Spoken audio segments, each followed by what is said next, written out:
les copains! Aujourd'hui, on va apprendre à faire un super brownie aux noisettes. Pour cette recette, on aura besoin de 200 g de sucre, 120 g de chocolat noir, 90 g de beurre, 2 œufs, 90 g de farine et 50 g de noisettes concassées. Avant de commencer, il faut bien se laver les mains. Comme ça. Demande ensuite à un adulte de préchauffer ton four à 180 degrés. D'abord, il faut beurrer un moule carré de 20 cm de côté. Si tu n'as pas de moule carré, tu peux en utiliser un rectangulaire. Mets le chocolat et le beurre dans une casserole et demande à un adulte de les faire fondre au bain-marie. Tu peux aussi les mettre dans un bol et utiliser un micro-ondes. Ne le fais surtout pas seul, tu risques de te faire mal. Une fois que le beurre et le chocolat sont fondus, on attend qu'ils refroidissent un petit peu et on verse le tout dans un saladier. On commence à remuer, on ajoute les œufs battus, puis le sucre et la farine. On mélange rapidement en essayant de rester un peu délicat. Ajoutez les noisettes et enfin, on verse tout dans le moule. Demande à un adulte de le mettre dans le four pendant 30 minutes. Quand c'est tout croustillant et moelleux à l'intérieur, c'est prêt! On attend un petit peu qu'il refroidisse pour le démouler. Si tu veux, tu peux le manger avec de la glace à la vanille. J'adore! Gaspard, tu veux goûter? Oh oui. Ouah, c'est super bon!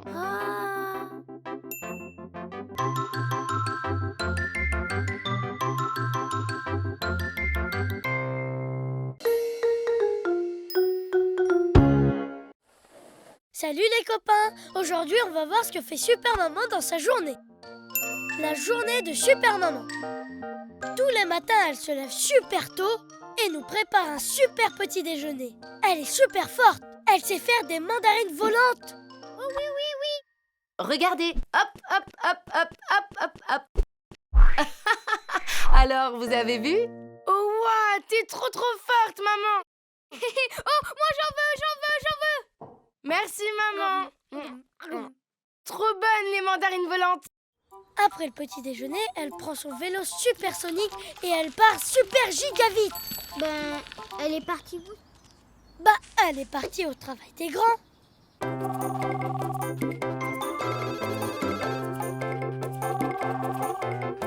Pendant que maman travaille, nous on va trop bien s'amuser. On joue avec Milou, on dessine super lapin, on lit et on fait le ménage avec papa. Allez viens Gaspard, c'est déjà l'heure.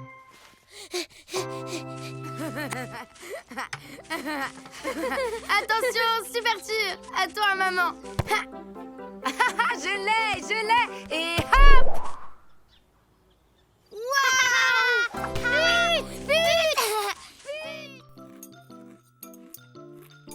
Après une longue journée, Super Maman mérite un super repas préparé par Super Papa.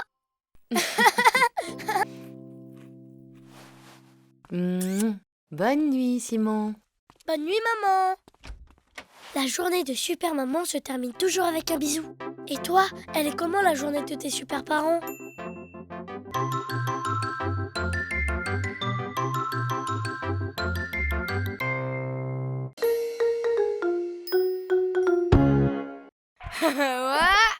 Salut les copains, c'est moi, Simon.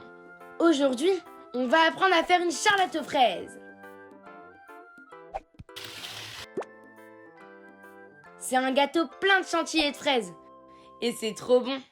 Pour faire une charlotte aux fraises, on va avoir besoin de 500 g de belles fraises, 300 g de biscuits à la cuillère, une bombe de crème chantilly et du sirop de fraise. Ensuite, il faut un moule à gâteau assez profond, un saladier, une spatule en bois, une assiette creuse et une passoire. Avant de commencer, on se lave les mains avec du savon. Ensuite, c'est au tour des fraises. Mais sans le savon, bien sûr. Il ne faut pas oublier de retirer la queue des fraises. On les met ensuite dans le saladier, gardant quelques-unes pour décorer le gâteau. Puis on ajoute la chantilly. Maintenant, on va mélanger les fraises et la chantilly très doucement avec la spatule en bois. Une fois bien mélangé, on verse le sirop de fraise dans l'assiette creuse et on trempe les biscuits à la cuillère dedans. Il faut ensuite mettre les biscuits sur le bord du moule et verser la moitié de la préparation chantilly et fraises. On recouvre d'une couche de biscuits et on verse le reste de la préparation chantilly et fraises jusqu'au bord du moule. On termine par une dernière couche de biscuits. On doit la laisser reposer une nuit dans le frigo. Le lendemain, on démoule délicatement la charlotte en la retournant sur une assiette et on décore le dessus avec des fraises. Et voilà! La charlotte aux fraises, c'est mon gâteau préféré. Et toi, c'est quoi le tien?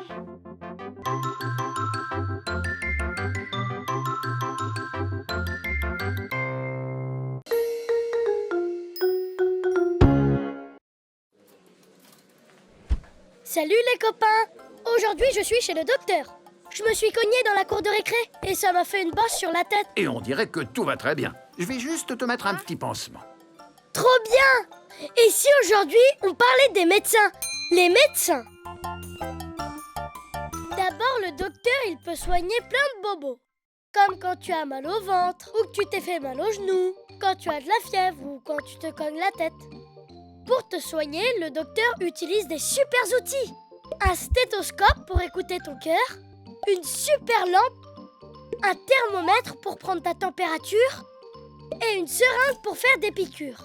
Mais t'inquiète pas, les piqûres ça fait même pas mal. Mais le plus cool c'est son appareil photo magique, la méga radio. Elle prend des photos de ce qui se passe dans ton corps. Regarde, on voit un squelette. Le docteur soigne beaucoup de choses, mais quand on a mangé trop de bonbons, c'est le dentiste qu'il faut aller voir. Comme le docteur, le dentiste utilise plein d'outils différents. Comme un miroir pour bien voir tes dents, un hydropropulseur pour les nettoyer, des sondes dentaires pour trouver les caries, et même une pompe pour aspirer la salive qu'il y a en trop dans ta bouche. Dans son cabinet, il y a un méga fauteuil de l'espace. On dirait que je pilote un vaisseau spatial. Quand la dentiste soigne tes dents, ça fait pas mal du tout. Et voilà, fini la carie. Oh, et Milou? Qui s'occupe de Milou? Mais oui, c'est le vétérinaire. La vétérinaire s'occupe des animaux, des chats, des chiens, des hamsters, des perroquets et plein d'autres. La vétérinaire utilise presque les mêmes outils que le docteur. Mais contrairement à lui, elle utilise aussi des cônes pour éviter de se faire mordre par les animaux. Des croquettes, des piqûres anesthésiantes pour endormir les animaux avant une opération et même des médicaments spéciaux pour les soigner. Quand Milou se fait mal à la patte, elle l'examine et elle lui met un super bandage. Et après, elle guérit super vite. Tu vois, les médecins sont surtout là pour soigner et guérir. Et ça, c'est trop cool. À bientôt les amis, en mode supersonique.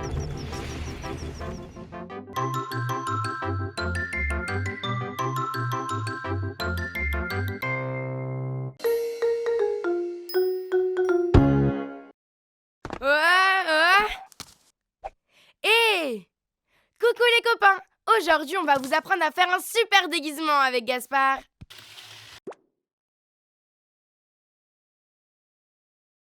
Pour faire ton super déguisement, il faut un super masque et une super cape. Commence d'abord par le super masque.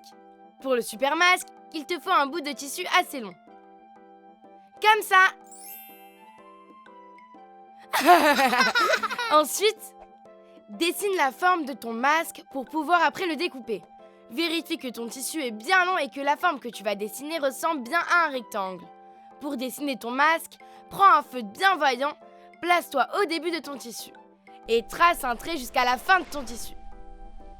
Fais la même chose pour ton deuxième trait et fais bien attention à créer un rectangle assez grand.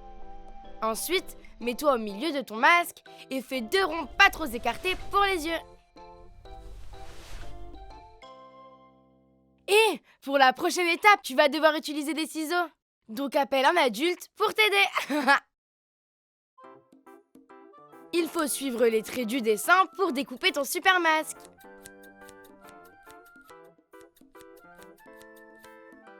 N'oublie surtout pas les yeux, sinon tu pourras pas voir à travers ton super masque.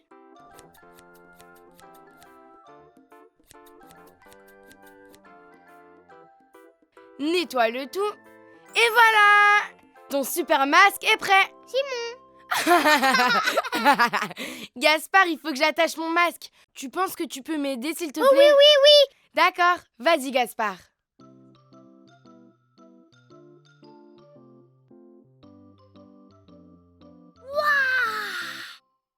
Merci Gaspard. Simon. Ça a pas marché Gaspard, mais c'est pas grave, je vais demander à maman. Coucou les enfants. Ouais, maman. Tout se passe bien? Oui, on a fait un super déguisement avec Gaspard. Est-ce que tu pourrais m'attacher mon super masque, s'il te plaît? Ah oui, bien sûr. Demande de l'aide pour attacher ton super masque. Super, voilà! Ton super masque est prêt. Il manque encore une chose et c'est... Une super cape. Eh oui Gaspard, il manque une super cape. Pour la super cape, prends un super drap. Mets ta cape autour de toi et fais un nœud. Puis un deuxième. Super lapin. Toi aussi fais ton super déguisement. Et n'oublie pas que tu peux rajouter autant de choses que tu veux à ton déguisement. Un super chapeau. Oui, même un super chapeau.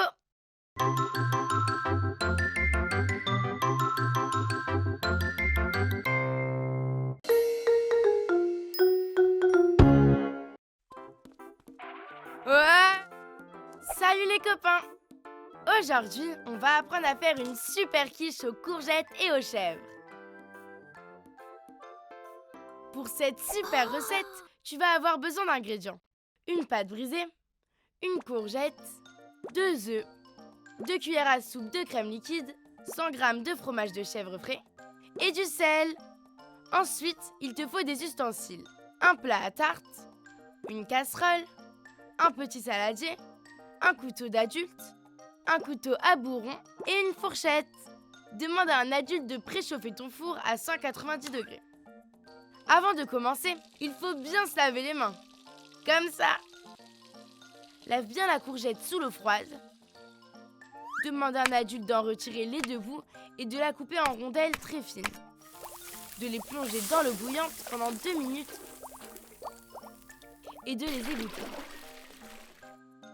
Laisse-les bien refroidir pour que tu puisses les prendre avec les mains après. Étale la pâte brisée dans ton plat à tarte en laissant bien le papier sulfurisé en dessous pour ne pas qu'elle accroche au plat. Prends une fourchette et fais des petits trous dans la pâte. C'est rigolo! Prends ton fromage de chèvre frais, coupe-le en petits morceaux à l'aide de ton couteau à bourron. Dans ton petit saladier, casse les 2 œufs et ajoute la crème liquide. Mélange bien avec une fourchette et ajoute ensuite les petits morceaux de chèvre. Enfin, ajoute un peu de sel. Verse la préparation sur la pâte. Ajoute les courgettes refroidies bien délicatement par-dessus. Demande à un adulte de faire cuire la quiche pendant 30 minutes. Et voilà, c'est prêt! Moi j'adore les courgettes. Ça donne plein de force et de vitamines.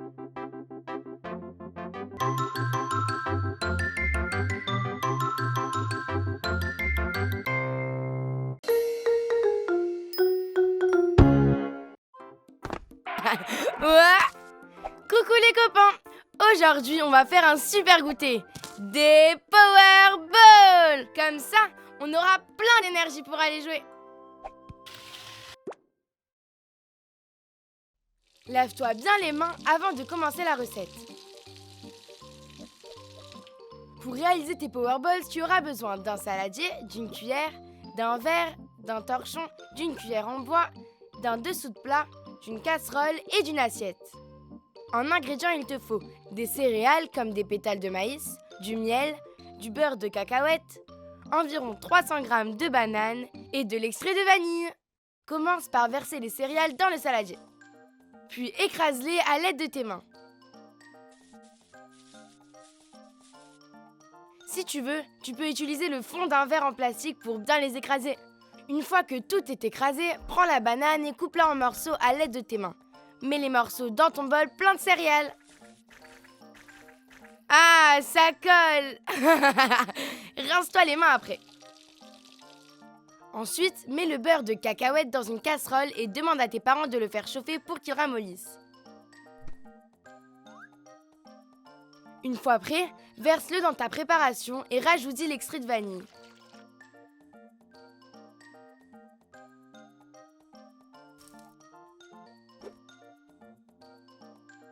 Rajoute le miel. Puis mélange le tout jusqu'à ce que ta préparation devienne bien compacte et collante. Place un torchon par-dessus ta préparation. Laisse reposer la pâte pendant 30 minutes au réfrigérateur et pendant ce temps, profites-en pour nettoyer la table. Et voilà! Une fois ta préparation refroidie, récupère-la, pose-la sur la table. Il n'y a plus qu'à faire des petites boules avec tes mains. Dépose-les ensuite dans une assiette ou un plat. Ça a l'air trop bon, j'ai trop envie d'en goûter une. Tu peux aussi les faire avec des dattes, des framboises ou encore des raisins secs. Voilà, tes Powerballs sont prêtes. Il ne te reste plus qu'à les manger. Si tu veux en garder pour tes amis, garde-les bien frais dans ton réfrigérateur.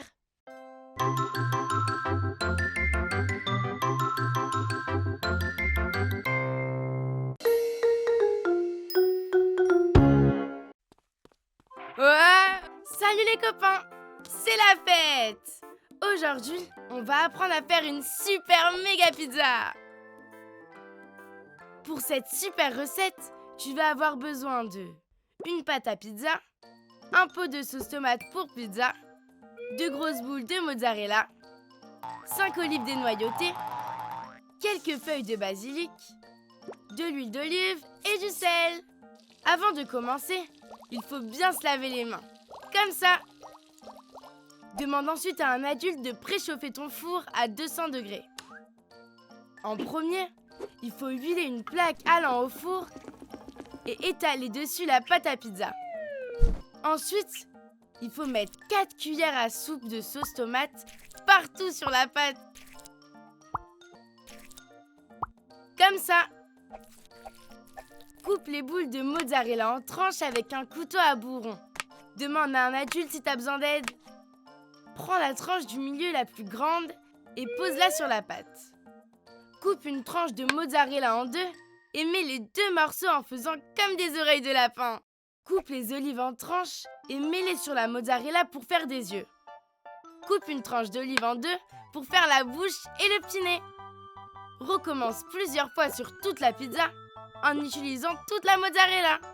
Ajoute à la fin des feuilles de basilic, un peu de sel et d'huile d'olive. Demande à un adulte de cuire la pizza pendant 16 minutes.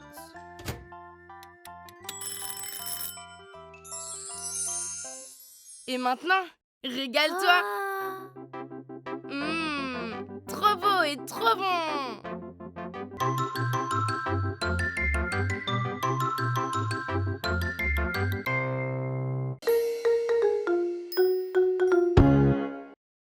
Salut les amis! Aujourd'hui, on va apprendre à faire des super cookies aux pépites de chocolat et caramel pour le goûter. Pour les super cookies, on aura besoin de beurre salé ramolli, de sucre, de farine, d'extrait de vanille, de pépites de chocolat, de pépites de caramel et d'un peu de sel. Dans un grand saladier, on met le beurre et on commence à le mélanger avec une cuillère en bois. Une fois qu'il est bien mou, ajoutez le sucre et mélangez jusqu'à ce que ça devienne tout léger. On y ajoute quelques gouttes d'extrait de vanille et on mélange. On ajoute la farine et on mélange jusqu'à ce qu'elle disparaisse. Ajoutez les pépites de chocolat et les pépites de caramel. Mélangez une dernière fois. Recouvrir 2 plaques allant au four avec du papier cuisson.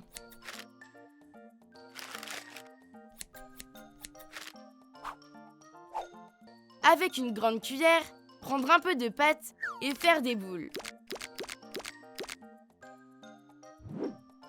Comme ça. Ah oui, il faut ajouter un petit peu de sel sur les boules de cookies. On couvre avec un torchon et on met les plaques au frigo pendant au moins 2 heures.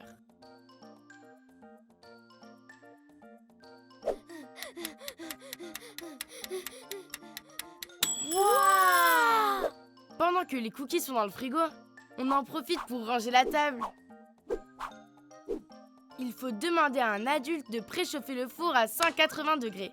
Et dès qu'il est chaud, mettre les cookies dedans.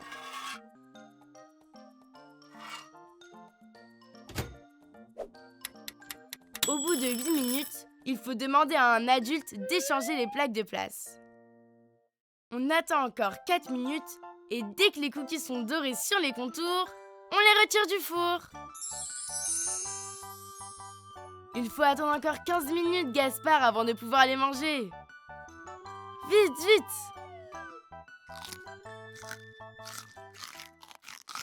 Ah, c'est tellement bon! Et super facile! Au revoir les amis, bon goûter à partager!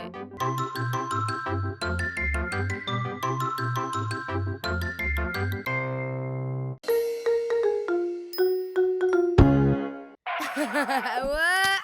Salut les copains! Aujourd'hui, nous allons découvrir les fruits et les légumes! Tu savais que chaque fruit et chaque légume pousse seulement à certaines saisons? Par exemple, en janvier, il pousse des kiwis et des betteraves. En février, c'est la saison des citrons et du fenouil. En mars, il y a des épinards et des oranges. Moi, les oranges, je les préfère en jus. Sinon, en avril, on voit apparaître les asperges et les fraises. En mai, on trouve des tomates et des framboises. Et avec les framboises, moi, j'adore faire des tartes. Ensuite, il y a juin. On va cueillir les cerises et les haricots verts. En juillet poussent les poivrons et les melons. En août, on trouve des pêches et aussi des aubergines. En septembre, on mange du raisin et des champignons. En octobre, il y a des poires et des potirons. C'est trop bon la soupe aux potirons. Après, il y a novembre. Et en novembre, il pousse des pommes et des poireaux. Et pour finir, en décembre, c'est la saison des clémentines et des carottes. T'as vu? Il existe plein de fruits et légumes. Et pour bien grandir, il faut en manger au moins 5 par jour. Allez, à bientôt les copains!